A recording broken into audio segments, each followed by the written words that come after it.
Hello students, welcome to the Vijeta master class. Students, आज की class हमारे क्लास 11th के बिजनेस स्टडी की है और इस बिजनेस स्टडी का मैं चैप्टर 1 का पार्ट 2 अपलोड कर रहा हूं।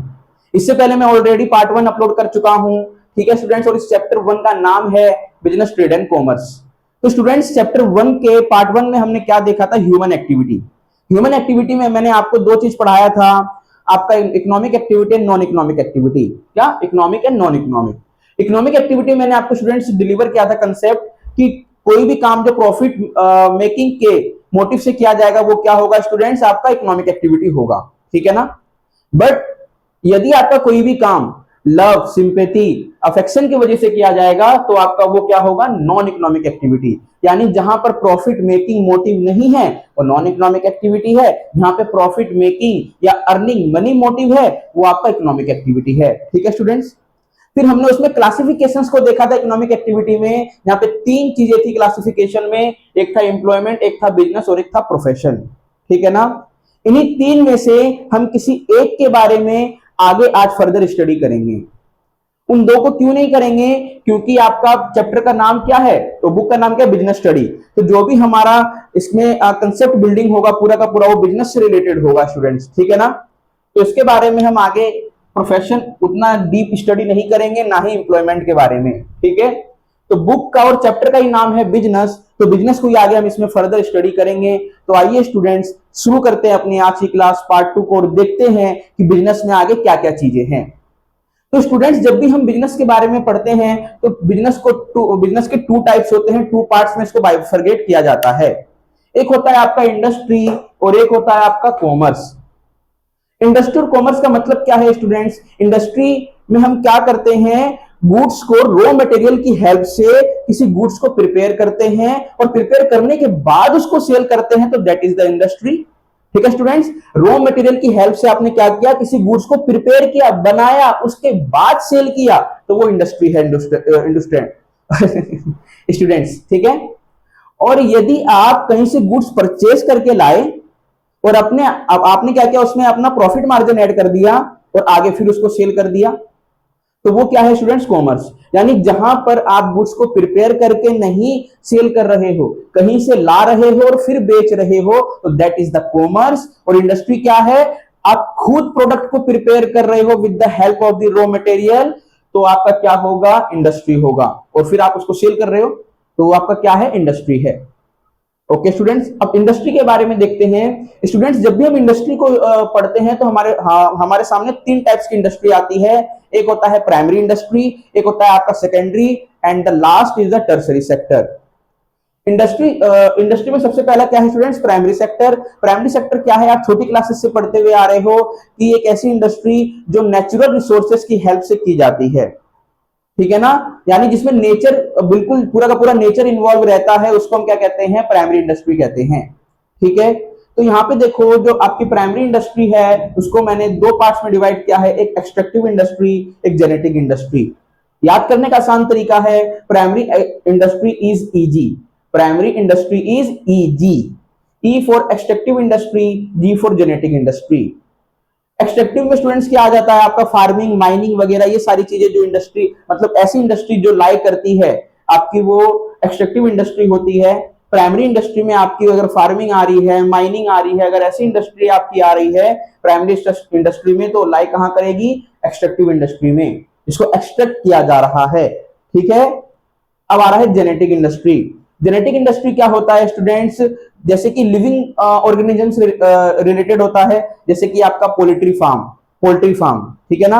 यहाँ पे आपका क्या किया जाता है? पोल्ट्री फार्म में आपको पता है कि हैंस वगैरह, मुर्गी वगैरह का पालन किया जाता है ना? पोल्ट्री फार्म्स हो गए आपके, फिशिंग हो गई आपकी। तो ये सारी जो इंडस्ट्री अगर प्राइमरी इंडस्ट्री में आ रही है तो किसमें लाई करेगी? जेनेटिक इंडस्ट्री में। ठीक है ना? तो इसका शॉर्ट फॉर्म याद करने का तरीका है, primary industry is easy. Primary industry is easy. E stand for extractive industry, G stand for students genetic industry. Okay, understood. अब हम आगे देखते हैं। देखो स्टूडेंट्स, प्राइमरी के बाद आता है सेकेंडरी। ठीक है ना? सेकेंडरी इंडस्ट्री में क्या होता है स्टूडेंट्स? प्राइमरी इंडस्ट्री हमें हेल्प करता है रॉ मटेरियल के लिए, और जब हम उस रॉ मटेरियल को क्या करते हैं? कन्वर्ट कर देते हैं इनटू द फिनिश्ड गुड, किसी फिनिश्ड गुड में हम उसको कन्वर्ट कर देते हैं, तो मेरा वो सेकेंडरी इंडस्ट्री होता है। ठीक है ना। सेकेंडरी इंडस्ट्री को याद करने का तरीका है, secondary industry is CM pass, CM pass, PASS होता है एक्चुअली, पर यहाँ पे PAAS है, तो सेकेंडरी इंडस्ट्री का क्या है शॉर्ट फॉर्म याद करने का, सेकेंडरी इंडस्ट्री इज सीएम पास, ठीक है। सी का मतलब होता है कंस्ट्रक्शन इंडस्ट्री, एम का मतलब होता है मैन्युफैक्चरिंग इंडस्ट्री, ठीक है ना। मैंने इसको आगे बाइफर्गेशन नहीं किया है क्योंकि हम बिजनेस में ज्यादातर ध्यान मैन्युफैक्चरिंग इंडस्ट्री पे देंगे, तो आपकी बुक में भी इसी को ही आगे बाइफर्गेट किया गया है, ठीक है, समझेंगे इसको भी। कंस्ट्रक्शन इंडस्ट्री में क्या होता है स्टूडेंट, जैसे कि बिल्डिंग कंस्ट्रक्ट करना, रोड कंस्ट्रक्ट करना, ब्रिज क्या करना, कंस्ट्रक्ट करना, बनाना आदि एक्सेट्रा, ये सारी चीजें जो आपकी सेकेंडरी इंडस्ट्री में आती है तो वो कहां लाई करेगी, कंस्ट्रक्शन इंडस्ट्री में लाई करेगी।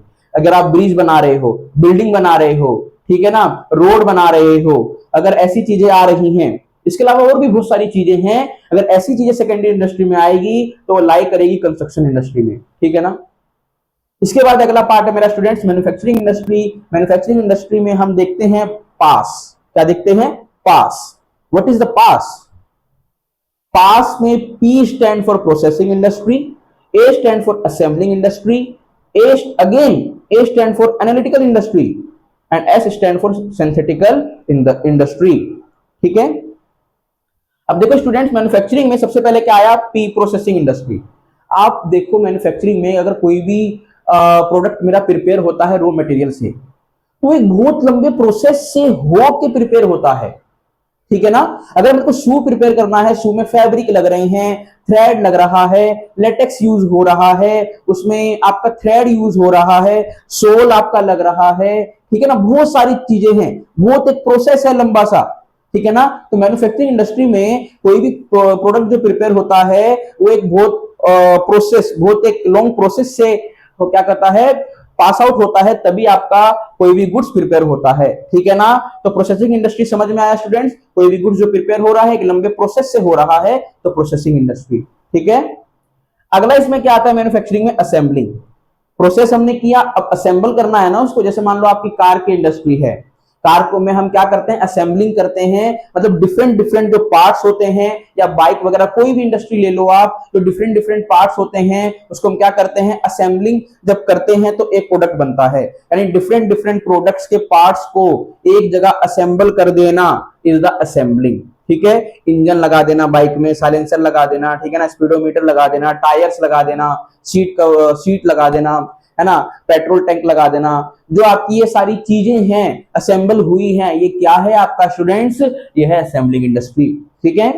अगला है एनालिटिकल इंडस्ट्री, ठीक है ना, जहां एक ही प्रोडक्ट से अलग अलग प्रोडक्ट को एक्सट्रैक्ट किया जाता है, निकाला जाता है, that is the analytical industry, ठीक है स्टूडेंट्स। जैसे कि आपका क्या होता है, हम क्या करते हैं, क्रूड ऑयल को निकालते हैं, है ना, क्रूड ऑयल को एक्सट्रैक्ट करते हैं, क्रूड ऑयल को एक्सट्रैक्ट करने के बाद स्टूडेंट्स क्या करते हैं, हम उससे पेट्रोलियम को अलग करते हैं, केरोसिन ऑयल को अलग करते हैं, उसके बाद उससे डीजल को अलग करते हैं। तो ये सारी चीजें हम क्या कर रहे हैं, किसी एक प्रोडक्ट से डिफरेंट डिफरेंट चीजों को एक्सट्रैक्ट कर रहे हैं, तो ये क्या है स्टूडेंट्स, ये है आपका एनालिटिकल इंडस्ट्री, ठीक है।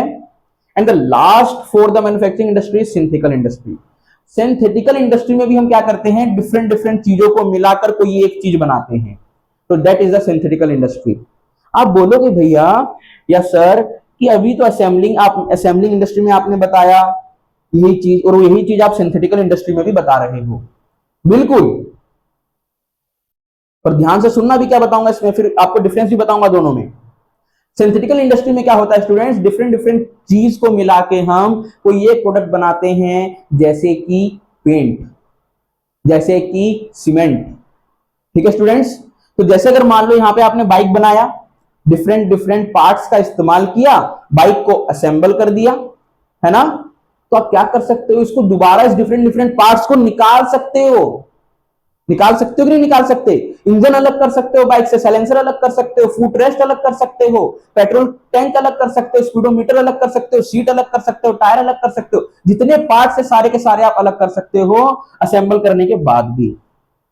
तो डिफरेंट डिफरेंट पार्ट्स का इस्तेमाल करके जब हम किसी प्रोडक्ट को क्या करते हैं, असेंबलिंग करते हैं, तो असेंबलिंग तो है, पर उससे हम वापस वो सारी चीजें हम एक प्रोसेस के थ्रू निकाल भी सकते हैं, बट इसमें ऐसा पॉसिबल नहीं है। पेंट बन गया, केमिकल हमने इस्तेमाल किया, बहुत सारे केमिकल आपस में मिलाए, हमने पेंट बना दिया। अब पेंट से अलग कर लो सारी चीजें, पॉसिबल है? नहीं है ना। सीमेंट बना दिया, डिफरेंट डिफरेंट चीज का इस्तेमाल करके सीमेंट बनाया मैंने, अलग कर लो भैया। कर पाएंगे? नहीं कर पाएंगे। इसलिए यहाँ सिंथेटिकल इंडस्ट्री आया है। दोनों का मतलब लगभग सेम है, पर दोनों का नेचर बिल्कुल अलग है। दोनों में ही डिफरेंट डिफरेंट चीजें यूज होकर कोई एक प्रोडक्ट बन रहा है, पर इसमें डिफरेंट चीजों को वापस अलग किया जा सकता है, इसमें नहीं किया जा सकता। ठीक है स्टूडेंट्स, तो मेरा क्या है, secondary industry is CM pass, secondary industry is CM pass, primary industry is easy. Okay students, अब आता है टर्सरी सेक्टर। देखो स्टूडेंट, टर्सरी सेक्टर जो होता है वो दोनों ही पार्ट में, यहां पर भी और यहां पर भी, अब यहां पे बताऊंगा मैं। पहले यहां समझ लेते हैं, इंडस्ट्री में जो टर्सरी सेक्टर होता है वो हेल्प के लिए होता है, सेकेंडरी और प्राइमरी सेक्टर इंडस्ट्री के लिए। ठीक है ना। कैसे हेल्प करता है? मान लो आपने प्रोडक्ट को प्रिपेयर कर लिया, प्रिपेयर करने के बाद कहीं ना कहीं तो उसको रखोगे, वेयर हाउस की जरूरत है। अब कहीं ना कहीं उसको वेयर हाउस में रखने के लिए, ले जाने के लिए गाड़ी की जरूरत है, यानी ट्रांसपोर्टेशन की जरूरत है। आपको अपने बिजनेस को आगे एक्सपेंड करने के लिए पैसे की जरूरत है, यानी बैंकिंग एंड फाइनेंस की जरूरत है। तो टर्सरी सेक्टर क्या होता है स्टूडेंट्स, किसी भी इंडस्ट्री में वो क्या करता है, प्राइमरी एंड सेकेंडरी को हेल्प करने के लिए होता है। इसलिए हम इसको क्या कहते हैं, सर्विस सेक्टर भी कहते हैं। ये सर्विस प्रोवाइड करता है। ठीक है, टर्सरी इंडस्ट्री। ठीक है ना, सर्विस इंडस्ट्री भी कह सकते हो आप इसको। समझ में आया स्टूडेंट्स? इंडस्ट्री को मैंने आपको समझाया, प्राइमरी, सेकेंडरी एंड टर्सरी। नहीं समझ में आ रहा है, बार बार रिप्ले करके मेरी वीडियो देखना, जरूर समझ में आएगा। बहुत इजी कंसेप्ट डिलीवर कर रहा हूं। ठीक है ना। यूट्यूब पे बहुत सारे टीचर पढ़ा रहे हैं, मैं भी उनमें से एक छोटा सा टीचर हूं, जो कंसेप्ट आपके सामने काफी इजी वे में डिलीवर कर रहा हूं। ठीक है। अब आता है स्टूडेंट्स मेरा कॉमर्स। ठीक है ना। अब कॉमर्स में हम क्या देखते हैं, एक देखते हैं ट्रेड और एक देखते हैं ऑक्सिलरी टू ट्रेड। ठीक है। ऑक्सिलरी टू ट्रेड अभी थोड़ी देर बाद बताऊंगा, पहले ट्रेड समझते हैं। तो स्टूडेंट्स, ट्रेड मेरा कैसा होता है, टू टाइप्स का होता है, एक इंटरनल और एक एक्सटर्नल। ठीक है ना। इंटरनल की जब हम बात करते हैं तो इसमें होलसेल ट्रेड और रिटेल ट्रेड आता है। होलसेल ट्रेड का मतलब क्या होता है, जो एक ही प्रोडक्ट में डील करता है, वो भी बल्क में। ठीक है ना। एक ही प्रोडक्ट में डील करे, वो भी बल्क में, तो होलसेल ट्रेड है। ठीक है। डिफरेंट प्रोडक्ट के साथ डील नहीं करता होलसेल ट्रेड, एक ही प्रोडक्ट के साथ डील करता है, और वो भी बल्क में करता है, बहुत सारे क्वांटिटी के साथ करता है। तो इसलिए हम इसको क्या कहते हैं, होलसेल ट्रेड कहते हैं। रिटेल ट्रेड क्या होता है स्टूडेंट्स, जो डिफरेंट डिफरेंट प्रोडक्ट्स में डील करता है, उसको हम रिटेल ट्रेड कहते हैं। जैसे कि आपका मॉल हो गया, ठीक है ना। मॉल में एक आपकी शॉप नहीं होती, डिफरेंट डिफरेंट शॉप्स होती है, तो रिटेल, आपका मॉल भी रिटेल ही कैटेगरी में लाई करता है। तो समझ में आया स्टूडेंट्स, इंटरनल क्या है, होलसेल ट्रेड और रिटेल ट्रेड। होलसेल ट्रेड क्या होता है, आपका जो प्रोडक्ट बल्क में और एक ही नेचर के प्रोडक्ट के साथ क्या कर रहा है, डील कर रहा है, और रिटेल डिफरेंट डिफरेंट नेचर के प्रोडक्ट के साथ डील कर रहा है। ठीक है। अब अगला है स्टूडेंट्स एक्सटर्नल। थक जाता हूं बोलते बोलते। अगला क्या है स्टूडेंट्स, एक्सटर्नल ट्रेड में हमने इंटरनल ट्रेड देखा, अब एक्सटर्नल ट्रेड। एक्सटर्नल ट्रेड में आता है इंपोर्ट, एक्सपोर्ट, एंट्री पोर्ट। ये दोनों तो समझ में आ रहे होंगे, import trade, export trade, entry port क्या है, पर यहां से बताता हुआ चलूंगा। इंपोर्ट का मतलब क्या होता है, मेरे को कोई क्या करना है, प्रोडक्ट सेल करना है, मैंने बाहर से क्या किया, प्रोडक्ट को मंगाया, अपने यहां सेल कर दिया, अपना प्रॉफिट मार्जिन ऐड करके। ठीक है ना। एक्सपोर्ट का मतलब क्या होता है, मैंने बाहर अपने प्रोडक्ट को, यहां से मैं अपना प्रोडक्ट बाहर लेके गया, वहां पे अपना प्रॉफिट मार्जिन ऐड किया, और उसको मैंने क्या कर दिया, सेल कर दिया। या आपने मान लो कि फ्लिपकार्ट के थ्रू आपके पास कोई ऑर्डर कहां से आ गया, फॉरेन से आ गया, आपने उसमें अपना प्रॉफिट मार्जिन ऐड किया, आपने भेज दिया उसको फॉरेन। ठीक है ना। तो इंपोर्ट, एक्सपोर्ट। एंट्री पोर्ट क्या होता है, इसमें एक होम कंट्री से दूसरे फॉरेन कंट्री में ट्रेड हो रहा है ना। एक फॉरेन से मंगाया, अपने होम कंट्री में क्या कर दिया, मैंने सेल कर दिया या बाय कर दिया। ठीक है। इन दोनों में, फॉरेन से मंगाया, यहां सेल कर दिया, या यहां से अपने होम कंट्री से फॉरेन में सेल कर दिया। तो इसमें एक होम कंट्री, एक फॉरेन कंट्री है, इसमें दोनों ही फॉरेन है, होम भी है, फॉरेन, होम फॉरेन, ऐसा है। विदेशी, घरेलू, विदेशी, ऐसा समझ लो। तो एंट्री पोर्ट का मतलब क्या होता है स्टूडेंट्स, कि आपने विदेश से कोई सामान मंगाया, अपना प्रॉफिट मार्जिन ऐड किया, वापस उसको किसी दूसरे देश में भेज दिया। सपोज आपने कहां से मंगाया, मैं कहता हूं मलेशिया से मंगाया, काफी चीप रेट पे मंगाया, आपने अमेरिका का मार्केट देखा, काफी अच्छा मार्केट है, तो आपने वहां अपना प्रॉफिट मार्जिन ऐड करके वहां भेज दिया। तो आया किसी दूसरे देश से और बिका किसी दूसरे देश में, that is the entry port. ठीक है students, import export entry port समझ में आया। And the last for the business topic is auxiliary to trade. आपने अभी जो सारी चीजें या टर्सरी सेक्टर में देखा था वो सारी चीजें आपकी ऑक्सिलरी टू ट्रेड में भी है। यहां पे भी आप इसको सर्विस सेक्टर, सर्विस इंडस्ट्री कह सकते हो, ठीक है ना। बस यहाँ पे इसका नाम अलग हो जाता है, ऑक्सिलरी टू ट्रेड, ठीक है। पर काम ये वही करता है जो ये टर्सरी इंडस्ट्री कर रहा था। ये भी क्या करता है, ऊपर जो आपका ट्रेड हो रहा है उनको हेल्प करता है। मान लो आपको बिजनेस शुरू करना है, पैसे नहीं है, पैसे की जरूरत है, बैंकिंग एंड फाइनेंस। आपको क्या करना है, अब आपने बिजनेस शुरू कर लिया है, अब आपको अपने प्रोडक्ट को क्या करना है, सेल करना है आगे।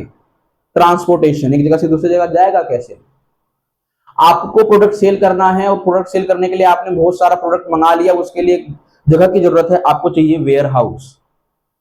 आपको अपना प्रोडक्ट सेल करना है ताकि लोग उसको ज्यादा से ज्यादा जाने, मेरी ज्यादा से ज्यादा सेल हो। तो जानेंगे कैसे, एडवर्टाइजमेंट से।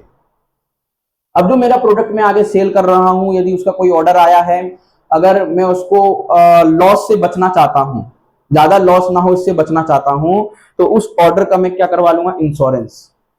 तो ये सारी चीजें क्या हैं, ये सारी की सारी चीजें सर्विस है जो मुझे मिल रही है, किसके लिए, ट्रेड करने के लिए। तो ऑक्सिलरी टू ट्रेड क्या करता है, हेल्प करता है आपका ट्रेड को।